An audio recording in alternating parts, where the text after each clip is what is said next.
everyone, welcome back to my channel. I hope everyone is having a great week so far. I'm Kim, or Kimberly Budgets here on YouTube, and I am so happy you're here. I post videos about the budgeting process, cash stuffing, and all that, but today we are taking a step back and talking through how to start a cash envelope system. I'll be explaining what a cash budgeting system is, how to choose your envelopes and sinking funds categories, and the supplies you'll need to start. Timestamps will be in the description box below, so if you want to skip around, you can click through the chapters in this video. So let's go ahead and jump into what a cash budgeting system is.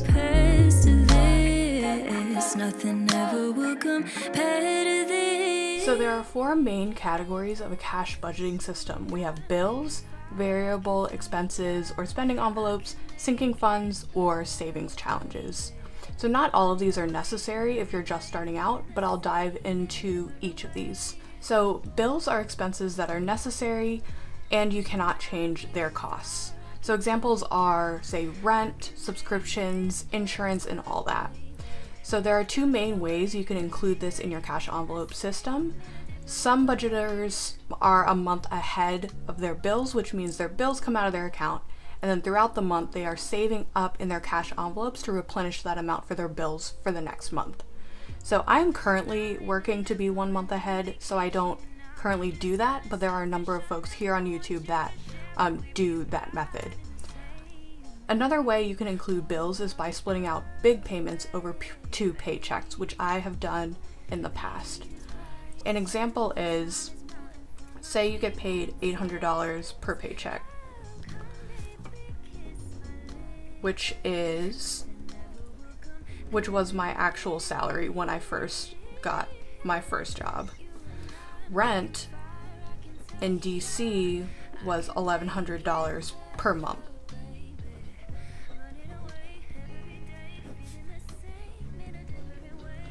Clearly, I couldn't afford to pay $1,100 out of my $800 paycheck, so what I did was take $550 out of one paycheck and then $550 out of another paycheck, and then put each one of those in an envelope, and at the end of the month I would deposit them into my bank to pay the next month.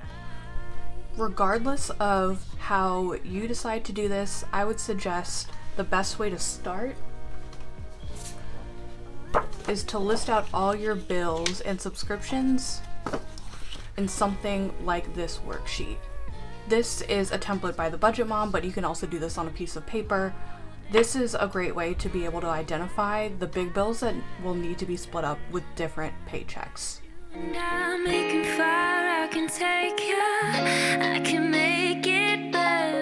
So now on to variable expenses. These are expenses you have control over. Categories like spending, groceries, miscellaneous, etc. Many of these will go into your day-to-day spending wallet, which I have a binder for. You can use the money after you're done with these bills to fund these. So before I talk about variable expenses, keep in mind that what's a variable expense for me might not be a variable expense for you. For instance, my gas, I can choose not to go anywhere because I work from home, but you might have to drive to work and run errands every day, so that's not a negotiable for you. And that's okay. You should identify things that are variable based on your lifestyle. So when I was starting out, I went through my bank statements and looked at what I was spending money on. So here's an example of that. I looked at all my different accounts, saw what I was spending money on, tallying those up, and I did that for a few months. Some ended up being turned into sinking funds, but others ended up being my spending envelopes. So overall, it's going to take you a few months to get your envelopes just right, and I can't emphasize this enough. Groceries is an example of where I struggled. I used to be overly optimistic and give myself like $30 for 2 weeks, and then wonder why I was spending so much on food delivery, and I always felt like a failure. And then I kind of overcompensated and gave myself $100 for 2 weeks, and I felt like I was throwing away tons of food and I didn't eat it. And it took me a few months to find that sweet spot of like $80 for 2 weeks. So you being under budget or over budget is not a sign of just failing. and you can adjust your budget over time to really fit your needs. And that's why it's so important to look at your previous spending to start off with your envelopes. So if you don't want to go through months of your previous spending, just start off with a month and track your spending and see what you spend during that current month. Establish your spending envelopes based on that. I sorted them into categories like this. This is another Budget Mom template, but again, you can do this on a piece of paper. Again, some of these ended up being sinking funds, but others ended up in my spending envelopes, like miscellaneous, spending, gas, entertainment, groceries. That's how I chose out my variable expenses. So that's variable expenses. You and I making fire, I can take ya. So now on to sinking funds. Sinking funds are things you know you spend money on occasionally, but you do know they are going to happen. So Christmas is one that people often have. Moving is another one. So I keep these in two separate binders split up by high priority and low priority. So I'll just go ahead and flip through each binder. So for high priority, we have my emergency fund, which will eventually be all in the bank.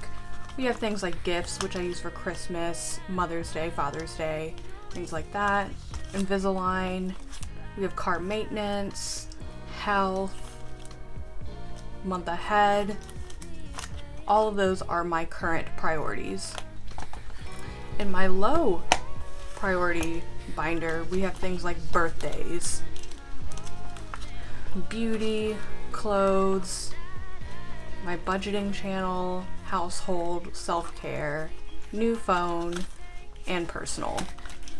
So all of these in my low priority binders are things that are negotiable, things that I don't absolutely have to survive. The reason I split them into these different binders is because if you look at these, at least for me, health, I wouldn't say is as important as, say, clothes. So if I ever have extra money, I want to get to a point where I'm putting that extra money into this purple binder rather than this low priority pink binder. And when I planned these out, I thought back to what I like to call budget busters. So an example is my car maintenance fund. So when I was living by myself, my car alternator died. So basically the battery wasn't charging in the car. It was a couple $100 to get that fixed, which I did not save for. I had to pay all of that on a credit card. So when I switched to this cash envelope system, I knew I wanted to have a car maintenance fund, so I have cash set aside for if that ever happened again. Certainly don't need to have all the ones I have, but just reflect a little bit and think about what you have coming up. So if you have a move coming up, you should probably have a sinking fund to set aside money for your move. You can also watch other budgeters on YouTube and see if any of their sinking funds is something that would be helpful for you to save up for.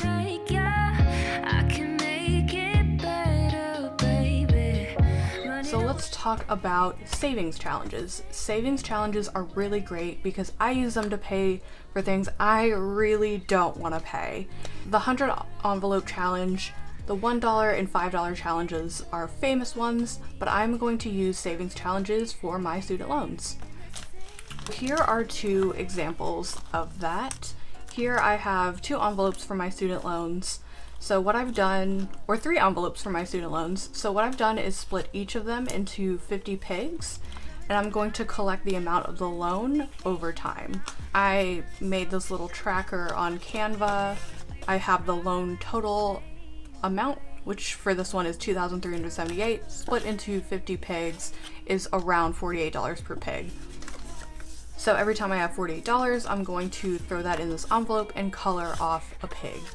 And when I'm done with each one, I'll draw another loan at random and start over with that one. So it's so much more fun than paying off $70 worth of student loans, and it keeps me motivated. So if you have extra money, you can do big challenges like the 100 envelope challenges. I'm personally not at that point yet. I want to focus on my debt. So if you aren't at that point yet either, look at the big things you owe and see if you can turn them into a game through savings challenges.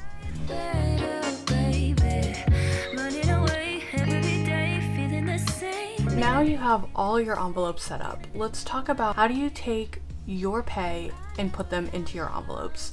So I use my worksheet to do this.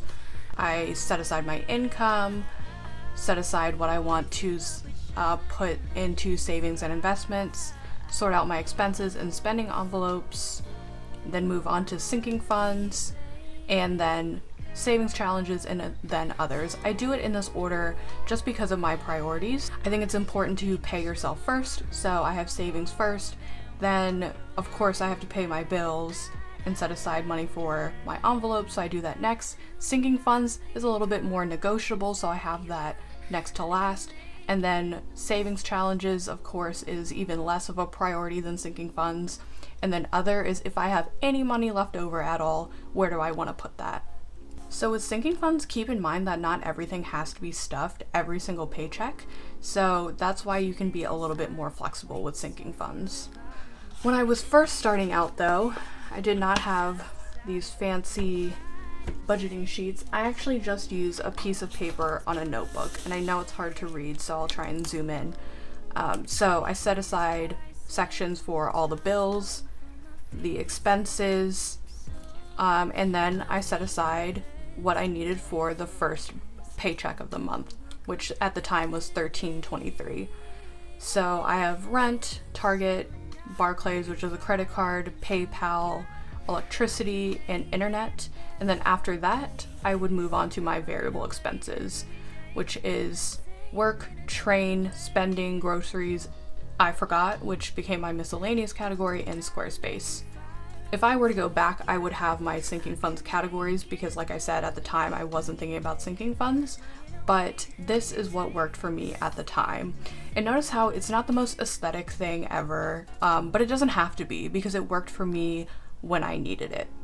So that's how you take your paycheck and put it into your cash envelopes. Love is an island, a never-ending vacation. I've been feeling. So let's talk about supplies. I know I personally get wrapped up in how cute everyone's cash envelopes are, and I fight the urge to buy new envelopes every single week. But I have to remember that none of those things are really necessary to do the cash envelope system. Like when I first started out, I literally had money in separate alligator clips. And it worked just fine for me in the years I was doing it. I would just keep this in my wallet, I'd have a sticky note attached, and it'd be like groceries, spending, eating out, different things like that, and I just kept track of them on the sticky note. And again, that worked just fine for me. For sticky notes, I used to have this small accordion file, which I'll pop up on the screen. I can't find my current one. You can buy ones at all different sizes, and they're only a couple bucks to purchase at Walmart, Target, or Amazon, and they usually come with tabs that you can label, and it's great because you can store all of your sinking funds compactly in one place. If you want actual binders though, there are tons of options on Amazon.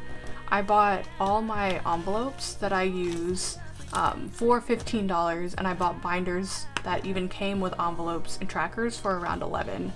This was the first one I purchased, and it came with 11 envelopes, the binder, and it came with budgeting trackers, and again it was like $11, $12. And I'll pop everything that I'm using in the description box below. As for labeling, you can write labels on the envelopes with a permanent marker, which is what I used to do, decorate them with stickers to make them pretty. I happen to have a Cricut, so I cut vinyl labels and put them on my envelopes, but I didn't buy that for this, and you certainly don't have to. Just search for A6 cash envelopes and a bunch of options will come up, and I'll add a few links below to the ones I'm currently using. But overall, if you're an Amazon user, Amazon is going to be your best friend. It's the absolute cheapest price for everything as a bundle. So I think I hit everything you need to know to start a cash envelope system. If you have any remaining questions that I didn't talk about, please leave them below and I'll try to answer them. I think the biggest piece of advice overall is the best budgeting system is one that works for you. So don't be afraid to change things up if things aren't working like you wanted them to. Always be reflecting and adjusting. But as always, thank you for being here. I really appreciate every single one of you, and I will see you in the next video. Bye!